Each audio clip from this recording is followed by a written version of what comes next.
আসসালামু আলাইকুম। বাংলা নিউজ 24 এর নতুন সংবাদে আপনাদের সবাইকে স্বাগত।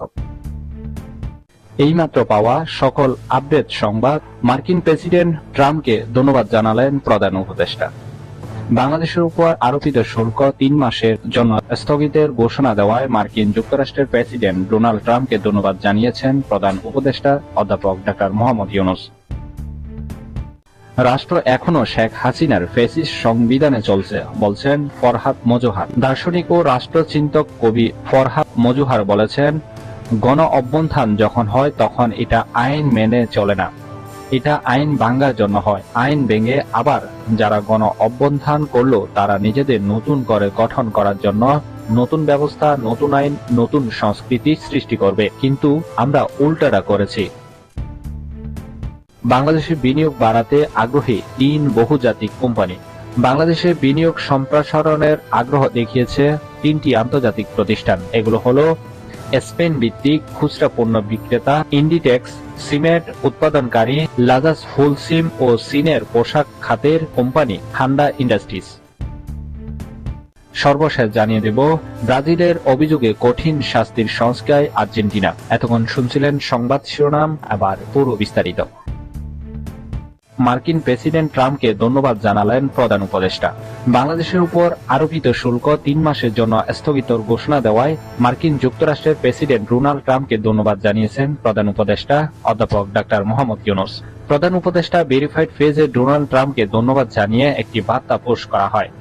সেখানে প্রধান উপদেষ্টা লিখেন, ধন্যবাদ মিস্টার প্রেসিডেন্ট, শুল্ক বৃদ্ধি 90 দিনের জন্য বন্ধ রাখার জন্য আমাদের অনুরোধে ইতিবাচক সাড়া দেওয়ার জন্য আপনাকে ধন্যবাদ। আপনার বাণিজ্য এজেন্ডার সমর্থনে আমরা আপনার প্রশাসনের সাথে কাজ চালিয়ে যাব।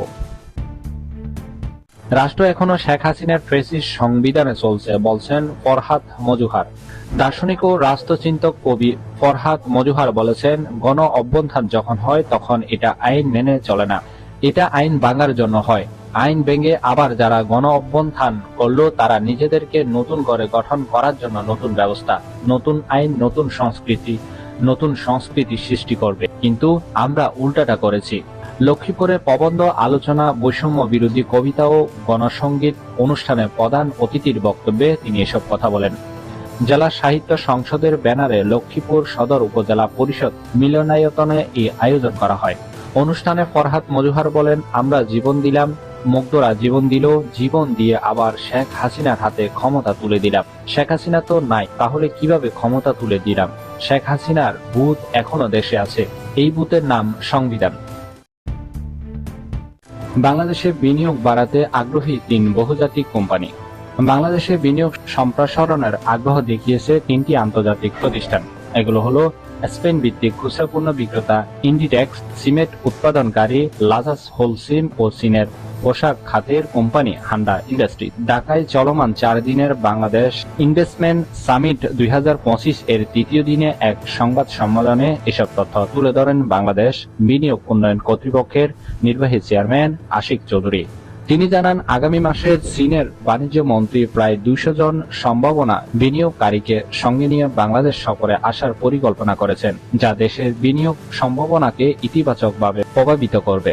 দুবাই ভিত্তিক পোস্ট ও লজিস্টিক কোম্পানি দ্বীপ ওয়ান্ডের চেয়ারম্যান সুলতান আহমেদ বিন সোলায়েম প্রধান উপদেষ্টার সঙ্গে বৈঠক করেছেন। চট্টগ্রামের নিউ মোরিং কন্টেইনার টার্মিনালে বিনিয়োগের আগ্রহ প্রকাশ করেছেন তিনি। ব্রাজিলের অভিযোগে কঠিন শাস্তির সংস্কায় আর্জেন্টিনা। গত মাসে বিশ্বকাপ বাছাই আর্জেন্টিনার বিপক্ষে 4-1 গোলে বিধ্বস্ত হয়েছিল ব্রাজিল। সেই ম্যাচে মনুমেন্টাল স্টেডিয়ামে আর্জেন্টাইন সমর্থকেরা বর্ণ বিচ্ছেদমূলক ও অশালীন আচরণ করেছে বলে অভিযোগ করেছে ব্রাজিল ফুটবল কনফেডারেশন সিবিএফ, যার জন্য তারা ফিফার মাধ্যমে আর্জেন্টিনা ফুটবল অ্যাসোসিয়েশনকে শাস্তি দেওয়ার দাবি তুলেছে।